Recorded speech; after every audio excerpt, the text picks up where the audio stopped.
요즘은요, 볼거리가 참 많죠. OTT 해가지고, 넷플릭스부터 해가지고, 왓챠, 볼 것이 참 많습니다. 그리고 유튜브도, 여러분 언제든지 또 볼 수가 있고. 그래서 여러분들이 취향대로 영화를 선택해서 보는 것이 요즘은 당연한 시대가 되었습니다. 근데 제 어릴 때는요, 영화를 자기 취향과 상관없이 방송국에서 틀어주면 봐야 되는 시절이 있었습니다. 그래서 명절만 되면 틀어주는 영화를 매번 같은 영화를 많이 틀어주는데 그 당시에는 중국 영화, 홍콩 영화 참 많이 봤습니다. 여러분 그러지 않습니까? 이 중국 영화, 홍콩 영화를 보면 패턴이 있습니다. 내용이 어렵지가 않습니다. 어떤 나쁜 사람이 한 마을에 와서 주인공의 사랑하는 사람을 무참히 죽입니다. 거기서 홀로 남은 주인공은요, 이 원수를 갚기 위해서 무림의 고수를 찾아가죠. 이 무림의 고수가 겉으로 봤을 때는 알 수가 없을 정도로 그냥 삶이 다 무너지는 사람처럼 살아가는 이상한 사람이었어요. 그런데 무림의 고수한테 무술을 배우기 위해서 뭔가 대단한 비기를 배우기 위해서 찾아갔는데 이 고수는 가르쳐달라는 무술은 안 가르쳐주고 매번 허드렛 일만 시킵니다. 장작 패와라, 물 채워놔라, 이러면서 이게 하루 이틀도 아니고 이게 계속 되다 보니까 이게 이제 속에서 화가 차오르죠. 근데 나중에 오랜 시간이 지나서 알게 되는 것은요, 특별한 비기라고 하는 것은 결국 기본기에서 나온다. 라는 것을 알게 됩니다. 그리고 이 기본기를 익히기 위해서는 오랜 시간 반복적인 힘들고 괴로운 과정을 오랜 시간 반복해야 가능하다. 그래서 이런 생활 근육, 이 특별한 비기와 그리고 생활이 삶이 별로 다르지 않다라는 것을 영화 속에서 가르쳐 줍니다. 우리 그리스도인도 마찬가지인 것 같아요. 그리스도인도 교회를 다니다 보면 그래도 다른 사람보다는 주님과 특별한 관계를 누리기 원하고 다른 사람이 갖지 못한 특별한 영성을 갖고 싶어 합니다. 그런 욕심이 있어야 또 그리스도인이라고 할 수 있겠죠. 그런데 특별한 영성, 특별한 사랑을 받는 어떠한 방법이 있을까요? 어떤 방법이 있을까요? 네, 방법이 있는데 마찬가지입니다. 제일 중요한 것은 기본기입니다.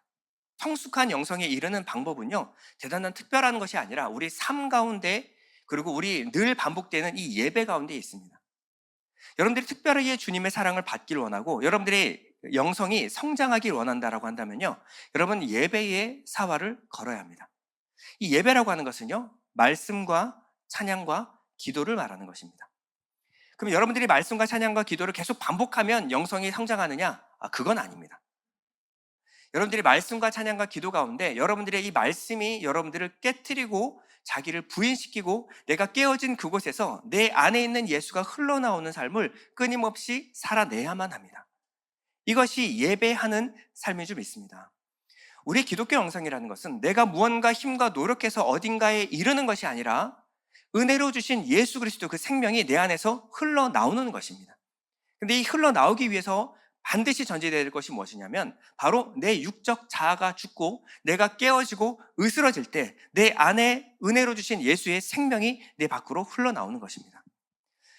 늘 엎드려지고 깨어지고 항복하는 것은요, 쉬운 일은 아닙니다. 이런 말씀 가운데 울려 퍼지는 이 말씀이요, 사실 우리의 본성과 맞지가 않아요. 내 생각과 맞지가 않습니다. 그런데 늘 하나님의 말씀 앞에 내 생각을 내려놓고 하나님의 말씀이 그러하다라고 한다면 내 생각을 다 내려놓고 하나님의 말씀을 쫓아 살아가는 것이 바로 자기 부인인 줄 믿습니다. 술람미를 보면요, 술람미는 처음에 정말 철부지 어린 신부에서 지금은 솔로몬의 자랑스러운 왕후가 되었죠. 이렇게까지 성장한 배경이 무엇일까요? 오늘 솔로몬은요, 왕의 신부를 이렇게 칭찬하는데요, 6장 8절입니다. 왕비가 60명이요, 후궁이 80명이요, 시녀가 무수하되 내 비둘기, 내 완전한 자는 하나뿐이로구나. 당시 왕은요, 자신의 원함과 상관없이 주변의 이웃 나라들과 이제 평화를 유지하기 위해서 정략 결혼을 해야만 했습니다. 이 정략 결혼을 하면 정말 사랑하는 사람끼리 결혼하는 것이 아니잖아요. 그래서 이 정치적인 목적을 가지고 이 계약 관계가 맺어지는 겁니다. 왕궁에서 수많은 후궁들과 또 왕비들이 있고 시녀들이 무수하지만 솔로몬을 사랑하는 사람은 없는 거예요. 왜냐하면 계약 관계니까요. 솔로몬을 통해서 무언가를 얻어내려고 할 뿐이지 솔로몬을 사랑하는 여자는 없는 겁니다. 어쩔 수 없이 시집 와서 이 왕궁에서 살게 된 거예요. 이 솔로몬이 그 마음을 모를 리가 없죠. 그런데 이 술람미의 눈은요, 싱글 포커스, 이 비둘기 같이 한 남자에게 집중되어 있습니다. 그리고 이 솔로몬을 통해서 얻어질 거에 관심이 있는 것이 아니라 오직 한 마음으로 솔로몬을 사랑합니다. 그리고 솔로몬은요, 이 술라미만을 사랑합니다. 그래서 솔로몬은요, 술라미를 이렇게 칭찬하죠. 내 비둘기, 내 완전한 자는 하나뿐이로구나. 여러분, 이 칭찬은 아무나 얻을 수 있는 것이 아닙니다. 이 신부인 술라미가 오랜 시간 동안 고난을 통해서 마음 가운데 나는 주님 아니면, 솔로몬 아니면 아무것도 아니구나를 깨달은 여인이라는 거예요. 이 어둠의 깊은 터널을 통과하면서 오직 내 기쁨은 이 주님밖에 없다. 이 사랑과 믿음이 온건히 세워졌기 때문에 이 솔로몬이, 주님이 이 술라미를 칭찬하는 것입니다. 신랑은요, 고난을 통해 성숙한 신부를 이 새벽빛같이 밝고 아름다운 해와 달처럼 빛나는 여인이라고 말하고 있는데요. 10절입니다. 아침빛같이 뚜렷하고 달같이 아름답고 해같이 맑고 깃발을 세운 군대같이 당당한 여자가 누구인가?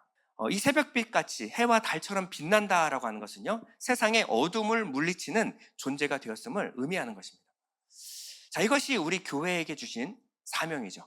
이 어둠밖에 없는 이 세상 가운데서 빛으로 소금으로 살아내는 것, 이것이 교회의 사명입니다. 그러나 우리가 알다시피 우리는 어둠입니다. 우리가 본질 자체가 어둠인 거예요. 근데 우리가 노력해서 빛이 될 수가 없는 거죠. 흙이, 돌멩이가 아무리 노력한다고 소금이 될 수 없는 것처럼 어둠이 노력한다고 빛이 될 수는 없는 겁니다. 그러면 이 어둠이 빛으로 살아낼 수 있는 방법이 무엇일까요? 자, 하나님은 그 비밀을 스가랴 4장에 심어 놓으셨습니다. 여기에 보면 5번째 환상을 보여주시는데 7 촛대와 2 감람나무의 이 환상을 보여주십니다.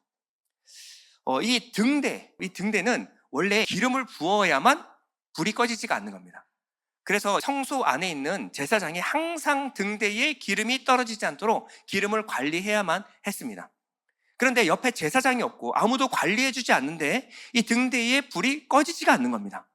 어떻게 된 건가 자세히 보니 옆에 이 2 감람나무가 서서 감람나무로부터 직접 이 기름을 수여받고 있는 겁니다. 스가랴가 물어봤어요. 이게 무슨 환상입니까? 그때 여호와께서 이렇게 대답을 해주십니다. 4장 6절에 보면 만군의 여호와께서 말씀하시되 이는 힘으로 되지 아니하며 능력으로 되지 아니하고 오직 나의 영으로 되느니라. 그럼 세상의 빛과 소금, 진리, 생명은요, 예수밖에 없습니다. 내가 나를 나타난다고, 아무리 나를 증명한다고 해서 세상의 빛으로 살 수 있는 것이 아닙니다. 우리가 세상의 빛으로 살 수 있는 비결이 무엇일까요? 내 안에 은혜로 주신 예수 그리스도를 나타내는 것입니다. 나는 어둠이고 내 어둠인 이 육적자가 깨어지고 이 성령을 의지하여 내 안에 빛과 진리, 생명이신 예수를 드러내는 것이 바로 우리가 빛으로 살아낼 수 있는 유일한 방법인 줄 믿습니다. 솔로몬과 술라미가요, 함께 어디로 내려가냐면 골짜기 아래에 있는 푸른 초목이 났는가, 포도나무에 순이 났는가, 석류나무에 꽃이 피었는가, 호도동산으로 내려가는 장면을 보여줍니다. 11절을 보면요, 골짜기에 푸른 초목을 보려고 포도나무가 순이 났는가, 석류나무가 꽃이 피었는가 알려고 내가 호도동산으로 내려갔을 때에. 자, 지금 보면요, 푸른 초목과 포도나무, 석류나무에 꽃이 피었는지를 지금 술라미가 함께 솔로몬과 내려가고 있습니다. 자, 무엇을 상징하는 걸까요?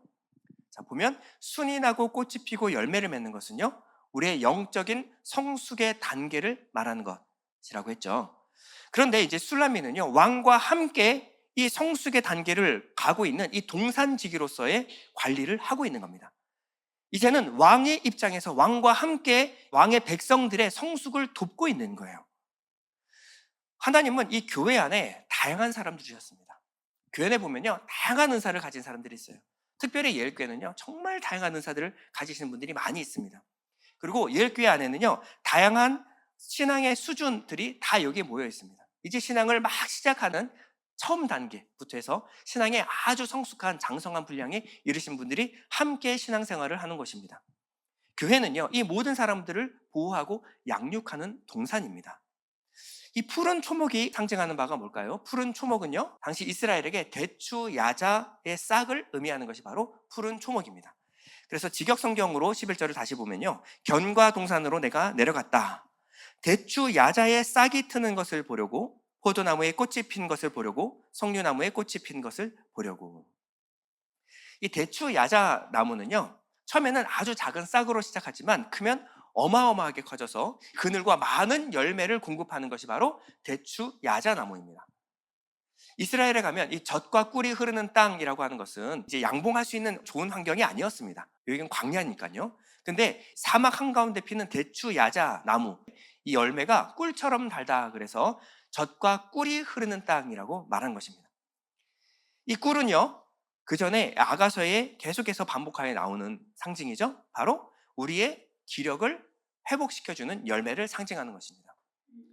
어떤 사람들은요, 처음에는 아주 작은 순처럼 보일지 모르지만 시간이 지나면 믿음의 장성한 분량에 이르면요, 많은 열매를 맺고 많은 사람들을 그늘로 쉬게 해주는, 기쁨과 쉼을 주는 사람들이 있습니다.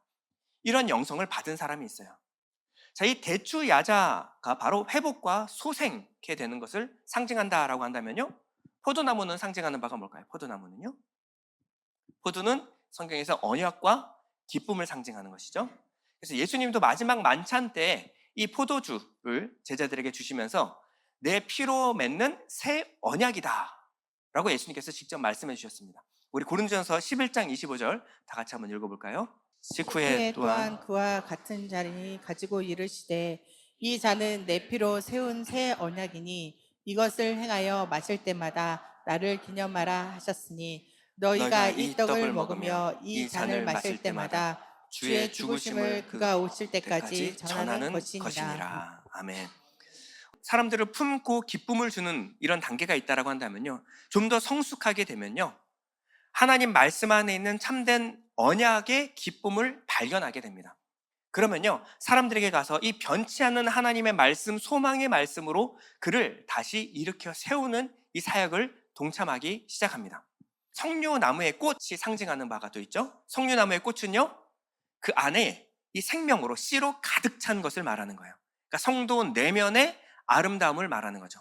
이 씨는 생명을 의미하죠. 씨로 가득하다라고 하는 것은요, 풍성한 생명력으로 넘쳐나는 사람을 상징하는 것입니다. 사람들에게 쉼과 기쁨을 주는 것으로 시작하여서 하나님 말씀의 깊은 단계로 들어가서 변치 않는 하나님의 말씀으로 위로와 소망을 주는 단계.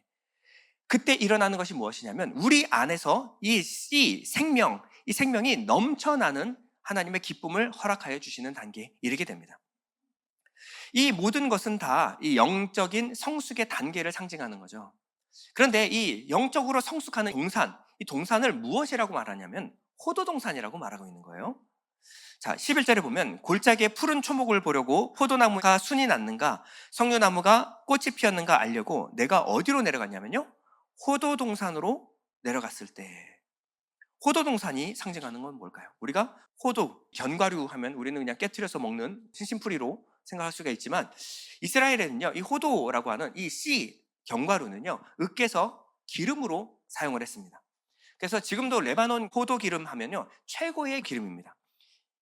자, 깨어지고 으깨져서 기름으로 부어지다, 기름을 짠다 하면 생각나는 곳이 있는데 바로 겟세마네 동산입니다. 자, 겟세마네가 무슨 뜻이냐면요, 가트와 쉐멘의 합성어입니다.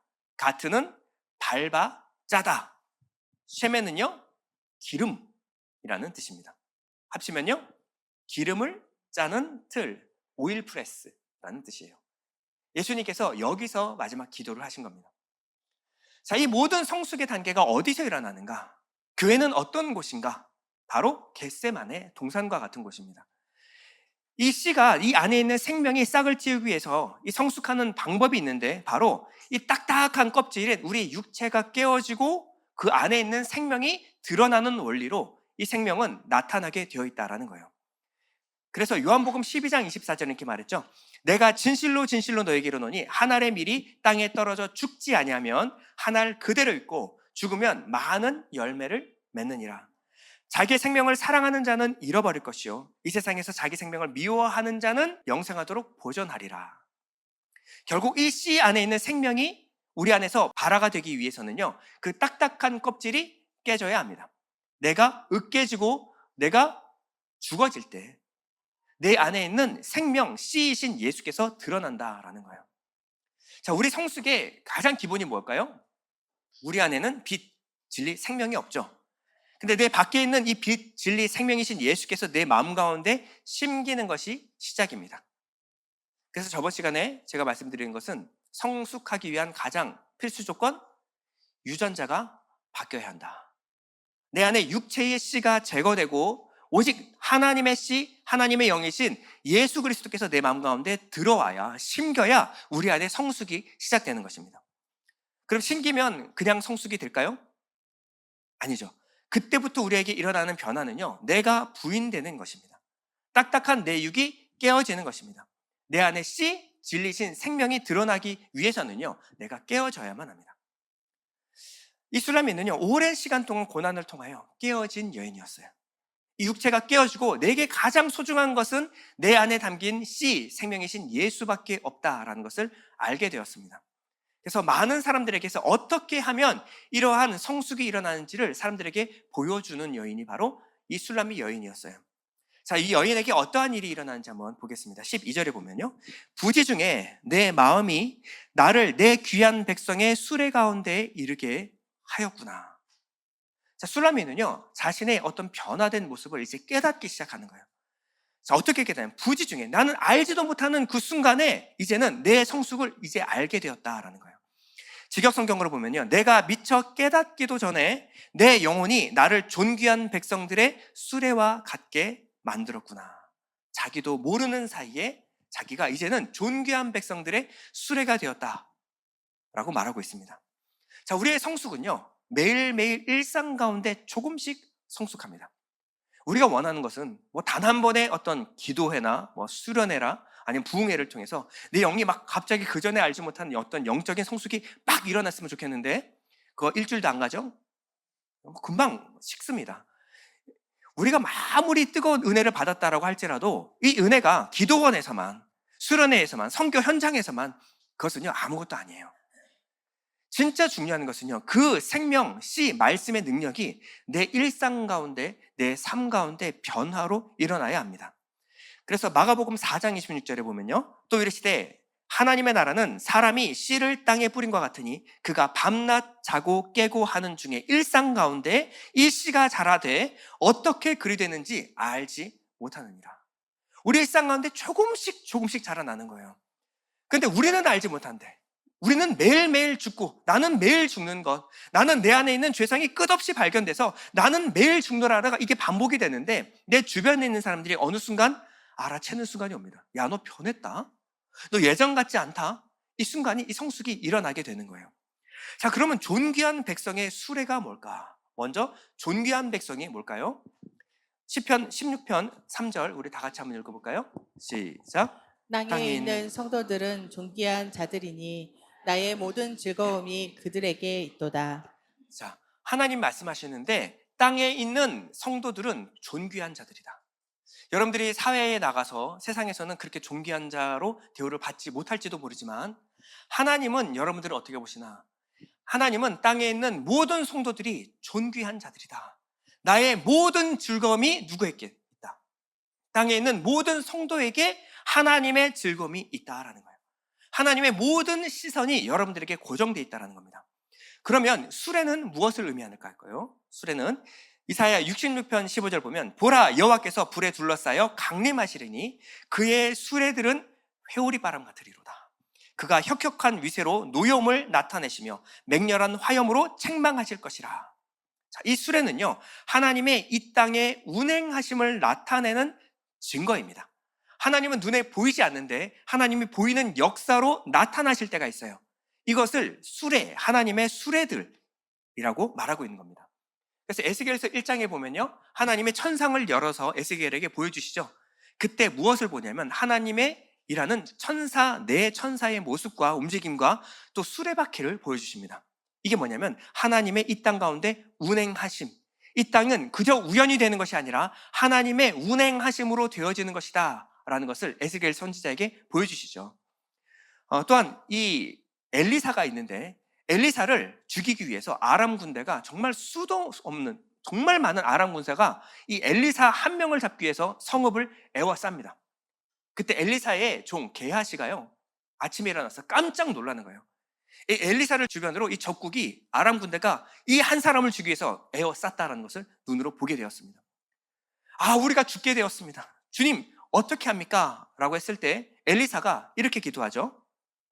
열왕기하 6장 17절 기도하여 이르되 여호와여 원하건대 그의 눈을 열어서 보게 하옵소서 하니 여호와께서 그 청년의 눈을 여심해 그가 보니 불말과 불병거가 산에 가득하여 엘리사를 둘렀더라.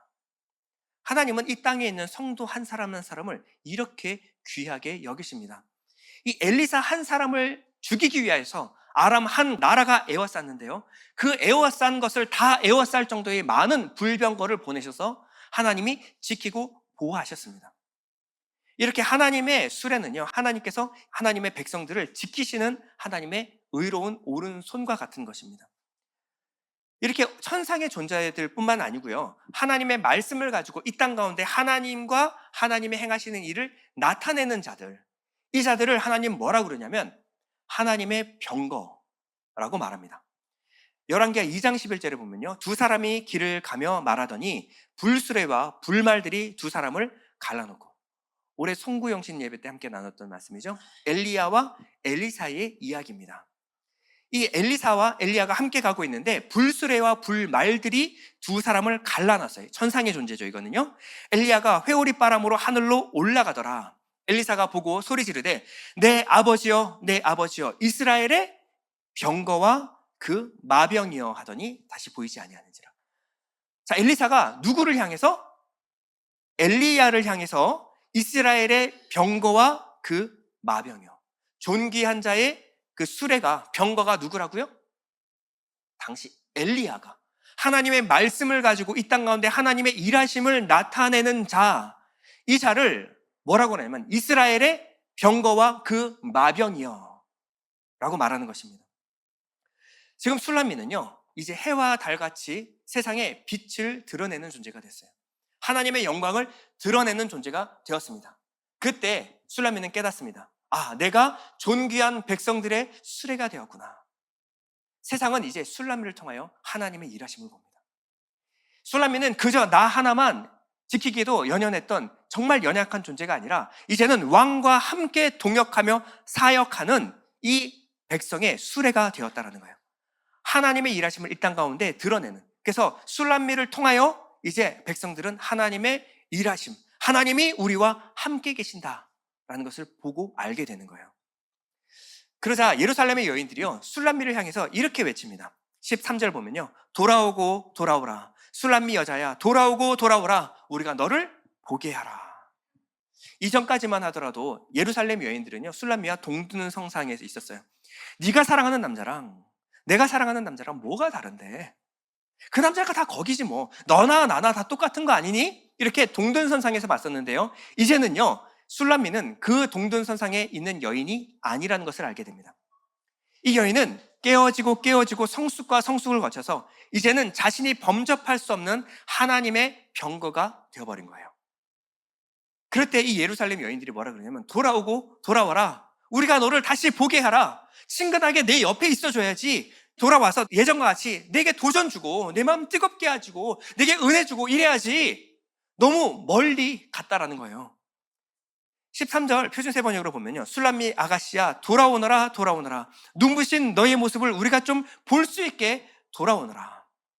이제는 술람미의 행하는 것을 다 이해할 수도 없는 신비로운 여자가 되어버렸습니다. 이때 예루살렘 여인들을 향하여 왕이 이렇게 말합니다. 13절에 보면 너희가 어찌하여 마하나임에서 춤추는 것을 보는 것처럼 술람미 여자를 보려느냐. 어떻게 술람미 여자를 너희 앞에서 춤추는 여자와 같이 보려고 하느냐. 이건 책망이라기보다 권고입니다. 여기 마하나임이라고 하는 것은요, 두 진영 사이에 이 두 군대를 말하는 것이 바로 마하나임이에요. 야곱이 에서의 칼을 피하기 위하여 자기의 모든 소유를 두 떼로 나눠서 먼저 보냈죠. 너무 두려웠던 겁니다. 육신에 속한 에서가 너무 두려웠다라는 거예요. 그때 하나님의 눈을 열어서 보여주는 것이 뭐냐면 이 영적인 두 진영을 보여주는 겁니다. 하나님의 군대와 육적 세상의 군대가 대치하고 있는 모습을 보여주는 거예요. 그러니 너는 그저 눈앞에 있는 에서에 주목하지 말고 하나님의 군대, 하나님의 일하심, 영적인 세계를 눈으로 열어서 볼 수 있어야 한다. 이때 열어준 것이 바로 마하나임이었어요. 야곱은요, 씨름을 하는데 누구와 씨름하냐면 하나님과 씨름을 하기 시작했어요. 사활을 걸고 하나님의 삿발을 붙잡습니다. 이런 두 진영 사이에서 씨름을 하는데 다윗과 골리앗 아시죠? 양쪽의 진영이 대치되고 있는 상황 가운데 앞에 적장들이 한 명씩 앞으로 나옵니다. 그래서 싸워서 이기면요, 이 전쟁의 모든 승패가 여기서 꺾여버립니다. 근데 지금 대표로 하나님의 맞은편 대표로 누가 나왔어요? 그럼 야곱의 인생은 하나님과 대척점에 있던, 하나님의 반대편에 있던 하나님을 대적하는 인생이었다는 겁니다. 그래서 하나님과 싸우고 있는 거예요. 하나님은 거기서요, 야곱의 환도뼈를 쳐버리십니다. 환도뼈는요, 생명 씨 그릇이라는 말이죠.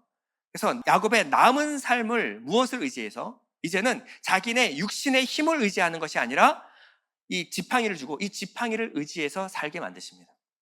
성경에서 이 지팡이는 스타우로스, 하나님의 언약의 기둥을 상징하는 거예요. 이제는 네 힘과 능력, 네 지혜 의지하고 살지 말고 그것은 하나님의 대척점에서 하나님을 대적하는 행위이기 때문에 이제 너는 하나님의 말씀, 언약을 의지하면서 살아라. 하나님이 야곱을 이렇게 만드신 후에 야곱의 이름을 바꿔주십니다. 이스라엘, 하나님을 이긴 자. 그럼 그 전에 야곱은요, 자신이 하나님으로 살고 있었다는 겁니다. 자신이 스스로 선과 악을 판단해서 내 보기 좋은 대로 살아가는 삶, 이것이 뭐냐면 하나님의 대적자였고 하나님이 그 환도뼈를 쳐버리심으로 하나님의 모든 진노와 심판이 어디에 쏟아지냐면 야곱의 환도뼈, 시그렛에 쏟아지는 것입니다. 그러므로 하나님의 심판이 거기서 패스 오버 해버린 거예요. 지나가 버린 것입니다. 야곱이 죽어야 돼요. 하나님을 대적하는 자는 그 자리에서 죽임을 당해야 합니다. 근데 하나님은 그 모든 심판을 환도뼈에다가 내려버리시고 야곱의 생명을 부지케 하여 주셨습니다. 이때 야곱은요, 이제는 마하나임에서의 모든 이 싸움이 끝나버린 거예요. 이제는 하나님의 대적자로서 하나님과 싸우는 자가 아니라 하나님의 편에 서서 하나님과 함께 싸우는 자가 되는 것입니다. 술라미는요, 호도동산으로 내려갔어요. 내려가서 자신이 깨어지고 으깨짐으로 말미암아 어떻게 이제 왕과 함께 일할 수 있는 자가 되었는지를 이스라엘 모든 사람들에게 보여줬습니다. 이 모든 성숙의 비결은요, 내가 부서지고 내가 깨어지는 데 있다라는 것을 술라미는 예루살렘 모든 여인들에게 나타나 보여주었어요. 예루살렘 여인들은요, 자신의 깨어지기보다도 술라미 여인이 깨어지는 모습을 보기를 원했습니다. 내가 깨어지는 것은 너무 아픈데 깨어지는 모습을 보고 성숙하는 모습은 참 내 마음 가운데 도전이 되고 은혜가 되잖아요. 근데 왕이 뭐라고 말해요? 너희가 어찌하여 마하나임에서 춤추는 것을 보는 것처럼 술람미 여자를 보려고 하느냐. 자, 지금 말로 하면요, 언제까지 도전만 받고 있을래? 언제까지 예배 가운데 마음만 뜨거워질래? 언제까지 눈물만 철철 흘리고 언제까지 은혜만 받을래? 은혜 받는 것이 나쁜 것이 아니죠. 근데 설교 쇼핑하시는 분들이 있어요. 좋은 겁니다. 설교 많이 들으십시오. 그런데요, 그 많은 설교가 여러분들의 삶을 변화시켰습니다. 그 사람의 수많은 간증들이, 그들이 깨어진 이야기가 여러분들의 삶에 깨어진 이야기로 이어졌습니까? 내 마음은 뜨겁고 감정적으로 눈물 찰찰 흘리는데 돌아가서 삶에 아무런 변화가 일어나지 않는 분들이 많습니다. 그 사람의 깨어진 이야기는 그 사람의 하나님이 일하신 그 사람의 성숙에 관한 이야기고요, 여러분들은 이제 여러분들이 깨어져야 합니다. 삶 가운데 여러분들이 깨어지고 부서지고 으스러짐으로써 여러분 안에 있는 예수가 드러날 수 있도록 여러분들이 직접 자기를 부인하는 삶을 짊어져야 된다는 거예요. 그저 구경꾼으로 있지 말라고 얘기하는 겁니다. 너의 삶의 현장으로 깨어지고 성숙함으로 그 춤추는 자리에 서서 네가 그 주인공이 되어야지 라고 권고하고 있는 겁니다. 자, 우리가 왜 이런 일들을 하지 않을까요? 말씀을 들을 땐 은혜 받는 건 좋아해요.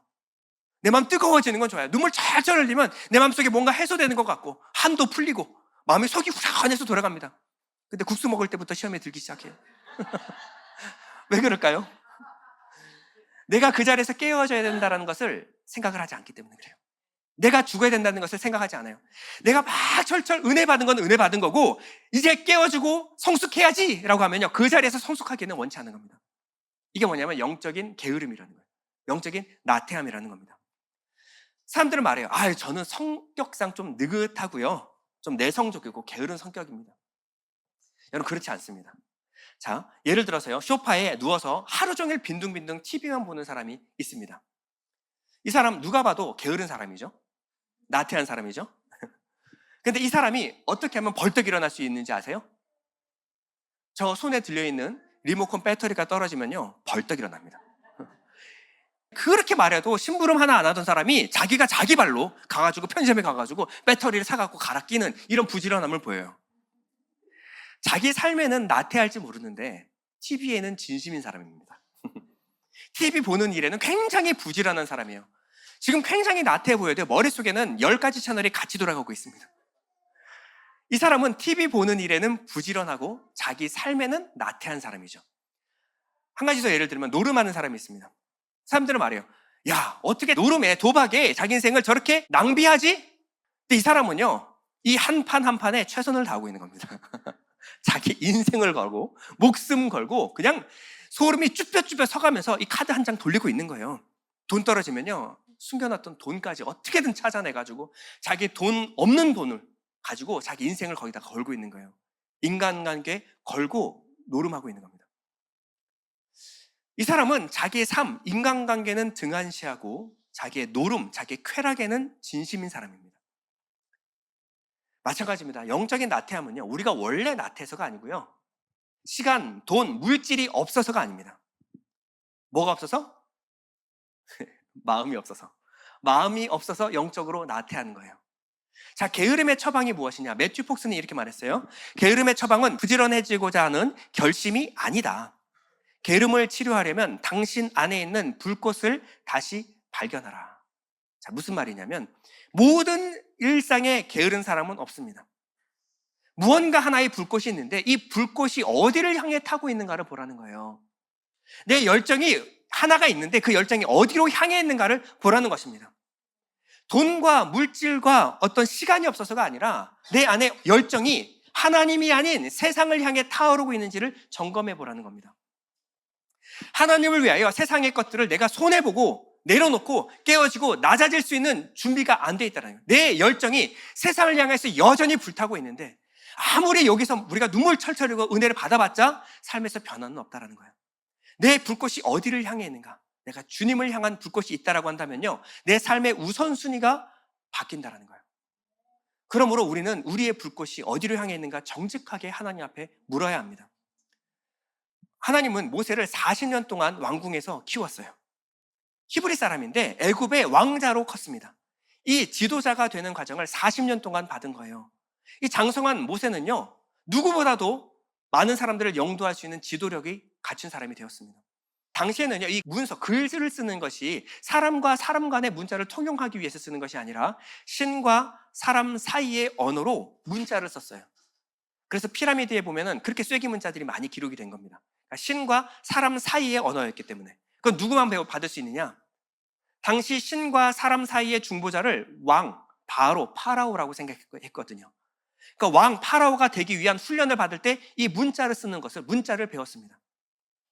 이스라엘 백성들은 자신의 문자를 다 잊어버렸는데 이 모세가 하나님의 이 뜻 아래서 문자를 배우게 된 거예요. 모세는요, 이스라엘 백성들을 가나안까지 인도할 수 있는 지도력을 갖췄고요. 두 번째, 창세기와 출애굽기, 레위기, 민수기, 신명기를 토라를 쓸 수 있는 이 문자, 지식을 갖춘 사람이 되었습니다. 그런데 자신의 분을 참지 못하고 애굽 병사를 때려 죽였어요. 그때부터 모세 인생이 꼬이기 시작합니다. 두려움에 휩싸여서 미디안 광야로 도망갔어요. 거기서 40년 동안 이 양을 치는 목자로 살아갑니다.